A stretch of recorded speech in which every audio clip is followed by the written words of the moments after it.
Ok, donc moi je suis Géraldine, vous me connaissez pour certains en tout cas. Je travaille beaucoup avec des ateliers dans ma classe et du coup on m'a demandé aujourd'hui de venir présenter ma façon de faire. Voilà, ça n'a pas vocation d'être un truc universel, mais c'est ma façon de fonctionner en classe. Et comme j'ai beaucoup de questions, du coup voilà, j'ai souhaité faire cette présentation. Je me présente rapidement. Donc moi, je suis Géraldine. Je suis professeure des écoles en élémentaire depuis 6 ans. Et j'enseigne en CE1. J'ai jamais fait de maternelle. J'ai fait que de l'élémentaire. Et je suis ici voilà, suite à une reconversion professionnelle. Avant, j'enseignais pour des post-bac en médecine et en sciences en général. Et donc j'ai passé le concours il y a quelques années. Je reste un peu dans cette notion de recherche, puisque j'aime bien chercher, faire plein de choses pour mes élèves. Donc, je vais parler un peu rapidement de mon fonctionnement. Donc, on va parler pourquoi et comment j'utilise la manipulation en classe, ce que j'avais mis en place au début et comment j'ai changé ce que je fais maintenant. Donc, au début, je fonctionnais surtout avec des ateliers tournants, assez classiques. Le groupe 1, numération, calcul, le lundi, numération, le mardi, calcul, le jeudi, conjugaison, etc. C'était très linéaire. Les élèves savaient tout le temps ce qu'ils allaient faire. C'était, on va dire, facile à mettre en place pour moi. Eux aussi étaient rassurés parce qu'ils savaient, le lundi, j'ai toujours numération, le mardi, j'ai toujours calcul, le jeudi, j'ai toujours conjugaison, etc. J'avais ce fonctionnement-là au début. Surtout parce que quand je suis arrivée, en fait la première année où j'ai fonctionné en atelier, je revenais de congé maternité et du coup j'ai pas fait la rentrée. Donc j'ai pris le fonctionnement de mes collègues et voilà, ça m'a été, sur cette première année-là, j'ai fonctionné comme ça. C'était donc des ateliers qui travaillaient des compétences précises sur un temps qui était assez limité. Et les ateliers que j'avais trouvés sur les blogs des collègues, j'avais pas le temps de les fabriquer moi. En plus, j'avais un bébé à la maison, donc voilà.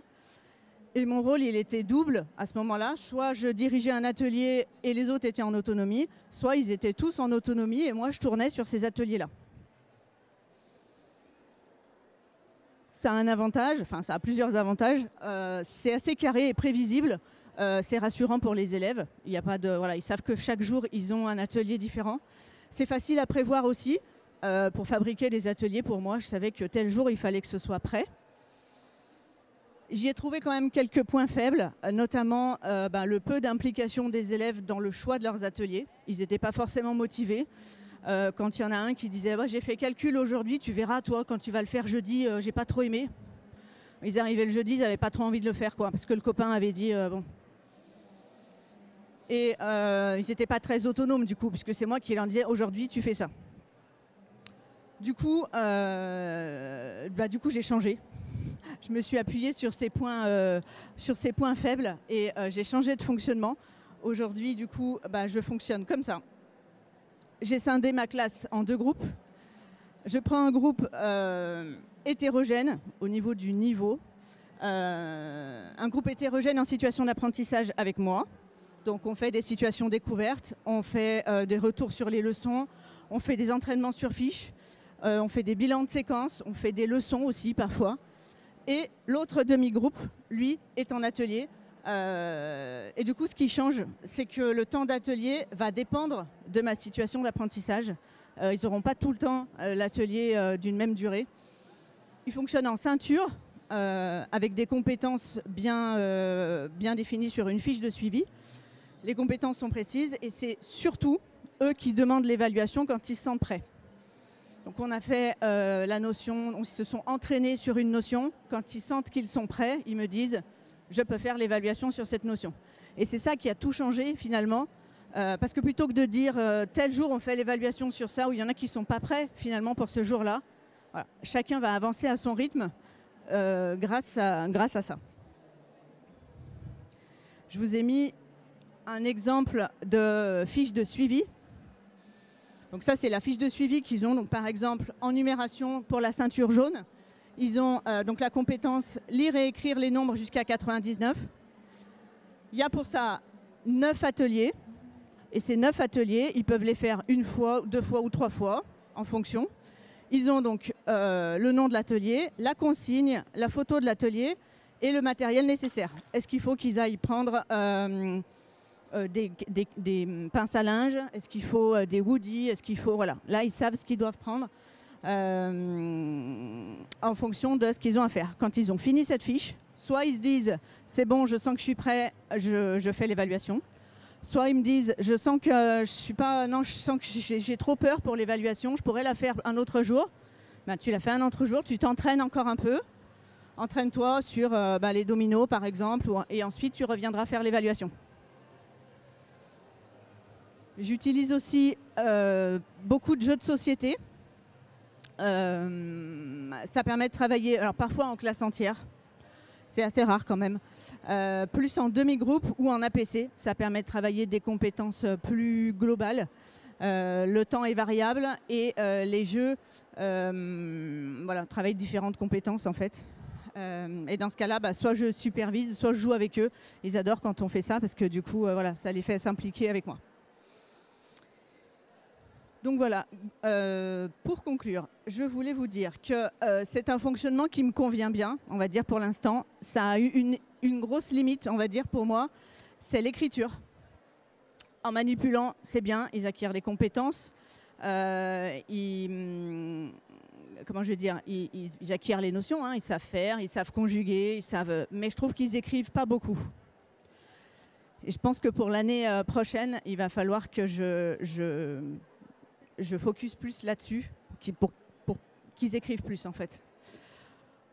Pour la rentrée qui va venir, j'ai quelques points d'amélioration, on va dire, quelques notions que j'aimerais améliorer dans ma classe.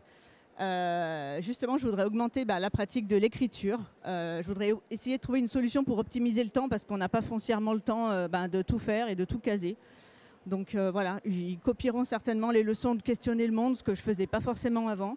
La copie des poésies, oui, ils faisaient avant. Et je serai plus exigeante sur la présentation et sur la calligraphie parce que je me suis rendu compte, là, en cette fin d'année, qu'il y en a encore qui écrivent super mal, quoi. Ils vont passer en CE2 en écrivant vraiment très mal. Je vais essayer aussi, en période 1, d'enseigner les stratégies, ce que je ne faisais pas forcément avant. Je vais enseigner les stratégies de copie, les stratégies pour apprendre les mots d'orthographe. Je vais essayer de lâcher prise sur la programmation pour gagner du temps ensuite dans l'année. Une fois qu'ils ont les stratégies, je pense qu'ils gagneront du temps ensuite d'apprentissage sur le reste. Je vais essayer aussi de mieux expliciter les critères de réussite et d'enseigner la coopération pour que la vie de classe soit un peu plus sereine. Alors, j'ai pas trop de problèmes au niveau de la vie de classe puisque je suis en classe dédoublée. Mais voilà, il y a toujours des choses foncièrement améliorées, quoi. Donc voilà, est-ce que vous avez des questions? C'est à vous.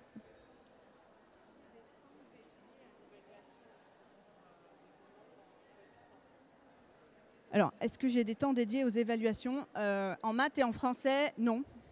C'est sur mes temps d'atelier. Le reste, oui, en questionner le monde, par exemple, on fait des évaluations, on va dire, plus classiques. Mais en maths et en français, j'ai pas de temps d'évaluation. Et c'est en autonomie, ouais. Donc, il y en a qui peuvent être à la ceinture bleue en numération et verte en calcul. Il y en a qui, voilà, ça dépend. Et puis après, quand je vois qu'ils sont en évaluation, ils se mettent tout seuls. Et comme ça, il n'y a pas, ils ne se copient pas. Et, voilà. Normalement.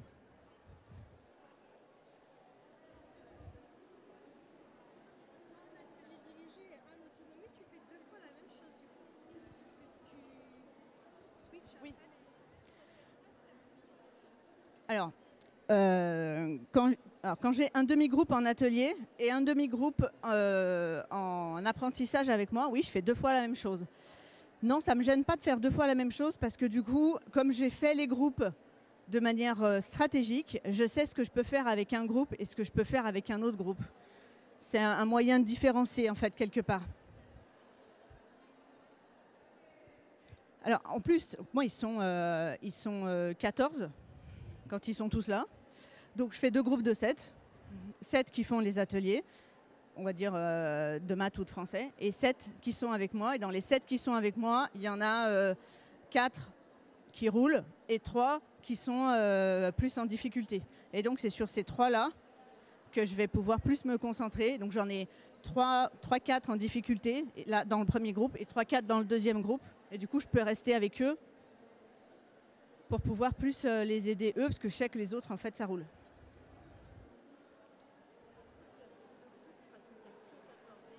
J'ai fait 2 groupes parce que j'ai que 14. Ben, au niveau de l'emploi du temps, ça pourrait pas le faire. 28 élèves, 4 groupes. Ouais, on fait 4 fois la même chose, quoi. C'est vrai que c'est un fonctionnement qui est plus adapté à des petites classes.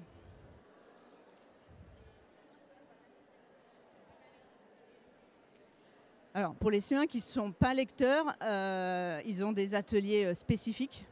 De toute manière, en n'étant pas lecteurs, ils ne peuvent pas commencer la grammaire et la conjugaison. Donc, on est obligé. Alors, généralement, je me rapproche des enseignants de CP pour savoir pourquoi, quel est le problème, on va dire. Et puis ensuite, j'essaye de travailler, je redécompose avec eux le travail. Ouais. Oui, il faudrait faire un groupe à part entière. Je les prends rapidement en APC pour pouvoir bien voir avec eux quel est le souci et les aider au mieux. Des fois même, je leur donne des ateliers à la maison pour qu'ils puissent travailler à la maison. Là, cette année, j'avais un élève qui est arrivé au mois de septembre. Il venait d'un pays étranger. Il ne savait ni parler, ni lire, ni écrire. Ça a été un grand moment de solitude. J'ai demandé des conseils sur Instagram. Comment faire avec cet élève. Et en fait, il s'avère que c'était un élève ultra motivé. Donc, il ne savait pas parler, mais il était ultra motivé. Parce qu'en fait, un élève qui ne sait pas lire, quelque part, comme il sait parler le français, bon, il sait. Si je te montre une photo, tu sais que ça c'est une pomme et que ça c'est une poire. Mais lui, même pas, en fait. Même pas. Je ne pouvais même pas m'appuyer sur l'oral. Et là, il est passé en CE2 et il lit 120 mots minute. C'est là que j'ai compris que la motivation était la clé de la réussite. Parce qu'en fait, il était ultra motivé. Voilà. Il fait encore des fautes à l'oral. Il y a encore des cartes où il vient me dire c'est quoi ça. Je lui dis ça, c'est un tramway ou c'est des choses qu'on ne voit pas souvent. Mais en fait, voilà, la lecture, ça roule quoi. C'est la motivation qui a fait. Il a été ultra motivé.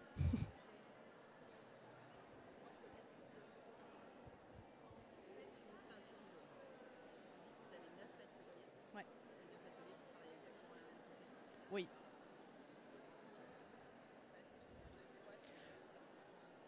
Alors, là, dans l'exemple, je remets le truc. Là, dans l'exemple, j'ai pris une fiche parmi d'autres. Là, en effet, c'est lire et écrire les nombres jusqu'à 99. Il n'y a qu'une compétence, 9 ateliers. J'ai au total 8 ceintures en maths et en français. Mais il y en a, par exemple, en grammaire, où c'est reconnaître le verbe et le sujet. Donc là, j'en ai la moitié pour le verbe, la moitié pour le sujet, quoi, grosso modo. C'est pas forcément 9 ateliers sur une compétence. Et puis s'il y en a qui me disent non mais maîtresse, ça va quoi, ça c'est bon, j'ai tout fait. Si je fais pas les 3 derniers, c'est pas grave. Si tu te sens que tu es prêt, vas-y. Si ça passe, eh ben c'est que c'est bon. Et en fait, tu n'avais pas besoin de perdre du temps à faire tout le reste, quoi. En fait, quelque part, tu choisis les ateliers que tu veux. Moi, je trouve qu'à partir du moment où ils choisissent, quelque part, ils sont acteurs et ils ont envie de faire. Parce que c'est eux qui ont choisi. Voilà. Il y en a qui me disaient cette année, je sens que je ne suis pas prête pour l'évaluation. Par contre, je me la garde dans la tête pour jeudi. Voilà. Et je sais que chez elle, cette petite-là que j'ai en tête, chez elle, elle s'est dit, allez, jeudi, j'arrive pleine de courage, je fais l'évaluation jeudi. Puis il y a des jours où elle arrivait en me disant, non, en fait, ça sera demain. Parce qu'aujourd'hui, j'ai pas le courage.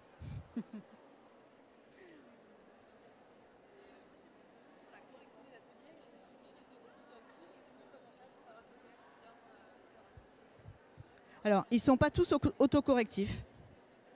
Ça pose problème d'ailleurs quand ils sont autocorrectifs parce que parfois, par exemple, sur celui-là, j'ai en tête des élèves qui regardent à travers et qui voient la correction. Donc voilà. Non, ils ne sont pas tous autocorrectifs. Alors, quand mes élèves qui sont avec moi en situation d'apprentissage, quand ils sont sur fiche, par exemple, je peux aller voir. Et puis, parfois, je prends des photos juste de l'atelier pour voir si c'est bien correctement avec la trousse ou avec l'élève. Après, en fin de journée, je vois qui a fait quoi.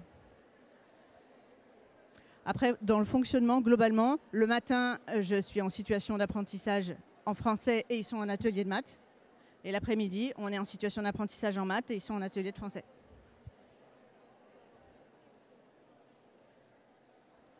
Vous n'avez pas d'autres questions ? Eh bien, parfait alors. Merci à tous.